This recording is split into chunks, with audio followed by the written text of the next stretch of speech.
It is always great seeing King Cage back in action. He's going to be taking on Erick Gonzalez, UFC 272, March 5th, next Saturday. Devonte, how's it going, man? Going good, man. I'm feeling good, and I'm excited for next Friday. No, next Friday, next Saturday. Yeah, it's coming right around the corner. It looked like you got a full camp for this one. How nice was that? Because I know sometimes you've had to take those short notice fights. Yeah, it feels good. I wanted something that was more of like a 6 week camp rather than 2 to 3 months. And so overall, my body feels good. I don't feel overworked. I feel like I'm in the right mind space, and I'm just ready. Yeah, so ideally you would have wanted to fight a little bit sooner, is by the sounds of it. No, I remember talking to my talking to Jason. I'm like, bro, just give me something in March, because I wanted like after my last fight, I wanted to get back in there. I really Yeah. did, especially after watching the fight over like 30 times. I wanted to get back in there. I looked great. I felt great. I had some things I needed to work on, and I most definitely worked on those things. And yeah, once I was able to train again, I told Jason, man, give me something soon. Okay, and obviously I know you don't want to divulge too much, but what did you take away the most from that fight against Mullarkey that you're bringing into this fight? More so mindset. I had a lot of things, a lot of personal things going on with family, and just learning how to deal with certain things, and whether you can control it or other uncontrollables, and understanding like if you can't control it, let go and let God, and keep moving. Okay, fair enough. Let's talk about Erick Gonzalez, 14-6 record. What do you know about him? How do you feel like you match up against him here? He seems like a really scrappy guy. Looks like he hits hard. I seen the fight when he fought Jim Miller. It looks pretty big to be a 55er, so that's new. It's not new. I usually go against people that's kind of bigger than me. He's looking like he's ready to fight. I seen or I heard that when he fought Jim Miller, it was like a 3 4 day notice fight. So he doesn't seem like he's afraid or scared to fight anybody, and that's good, because I'm coming in there to do what I got to do, and he seems pretty versed in, all around, whether it's to stand up or on the ground. So I'm just ready for whatever. Training camp looks like things have been going well over at Factory X. Who you mainly working with for this camp? Usual cast of characters. You know your crew over there: Gutierrez, Martinez, Yusuf Yes. Zalal. Those guys. Anyone different this camp? My man Marcus. You gotta look at the camera, Oh, Marcus. cool. What's up? So that's All right. good. And Yeah. Go. Oh, my bad. Goes it.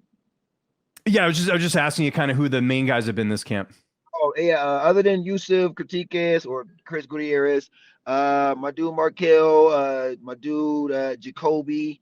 Who else have I been really working with? Because truthfully, I go against everybody, even the smaller guys. Anybody that can give me good information, give me gems. I'm ready to work. Yeah, I assume you got to work with Alex Hernandez before his last fight as well. Yeah, yeah, yeah. He did great that fight. Yeah, I got to work with him, and he's been some help. He ain't been back to the gym for a little bit. He's taking this break like we all do after our fights. I'm excited for it to have him back.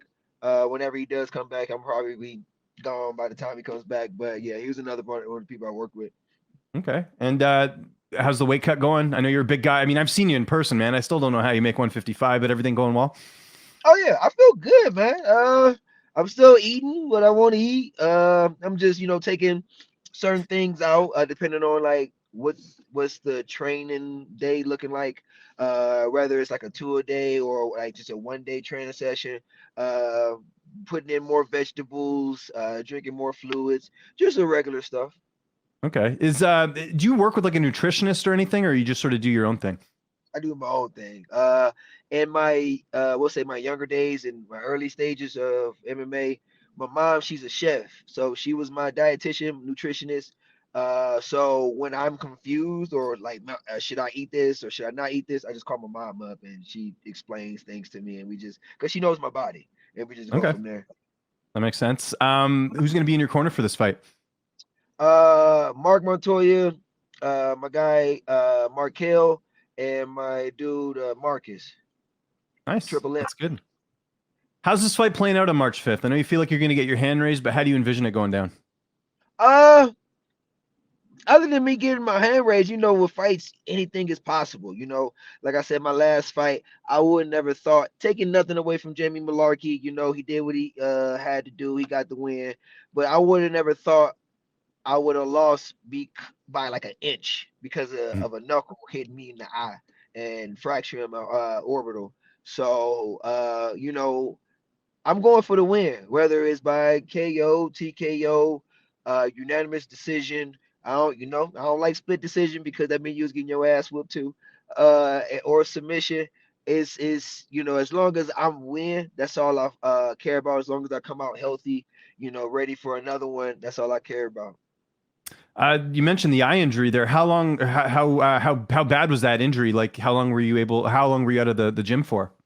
So I say about six. I say 6 to 8 weeks. Wow. Um, Okay. Yeah, that was a game changer for me. Being put on a stretcher, that hurt my pride, my pride and my ego. Being in like can't see, being in the hospital, hearing like because I couldn't see anything, Mhm. so I could just hear, and you just hearing just grown men cry and.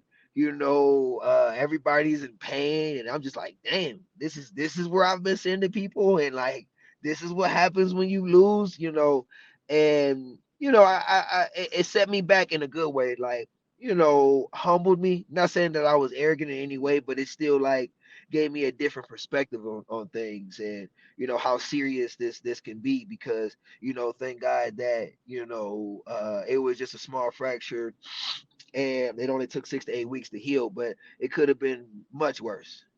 So I like I said, thank God for that. But you know, I am a different fighter now, just through that mindset wise. Was there a worry at all when that happened that maybe this is career ending? You never know with the eye injuries, right? It can be pretty serious. Um, the crazy thing, when I was walking to the back, I was just more so disappointed. Not super disappointed, but disappointed in myself, because it's like, man, I felt cool. I know my mind was everywhere, but I felt good, and I was just like, fuck, I lost. Like that was my worry, until I don't the doctors never told me anything crazy like you could have lost your eye or anything like that.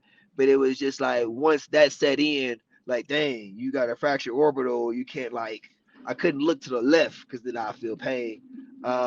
So that was something else, bro. That was for real. Yeah. That was something else, And so big props to Brian Ortega, because he always getting his orbital broke or whatever and keep fighting.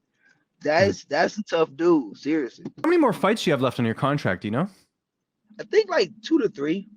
Okay, gotcha. Because I know you usually renegotiate on the second last one, so that way you don't head into the contract like Yo, the last fight on the contract, so to speak. So if you got a few, then you're probably good, right? So yes, sir. Yes, okay, sir. well, that's good. We fighting to get many more. Yeah, no, it's great. I gotta ask. I saw on Instagram you do this bump. It's your teammate Brian Mitchell. You guys do this bump. What's that about?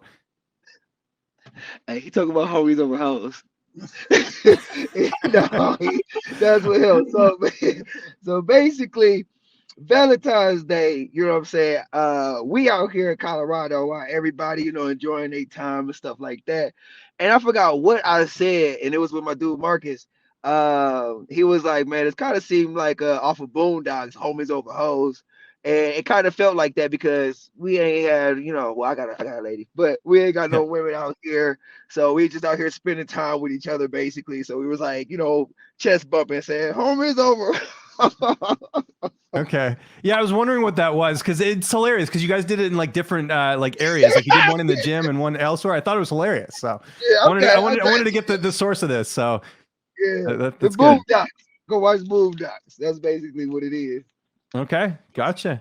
Devonte, thanks for the time, man. Always good chatting with you. It's UFC 272 coming up here March 5th. Anyone you want to thank, any sponsors, any social media, I'll give you the last word. I want to thank Factory X, Mark Montoya, all the coaches there. I want to thank Barwis. I want to thank Landau's. I want to thank my strength and conditioning gym down in Cleveland, RTSC. My boxing coach Brandon.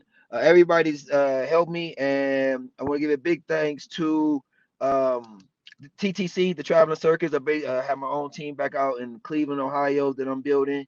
So you know, I ain't gonna say I got a lot riding on me, but it's just it's cool to have my own, you know, thing going on.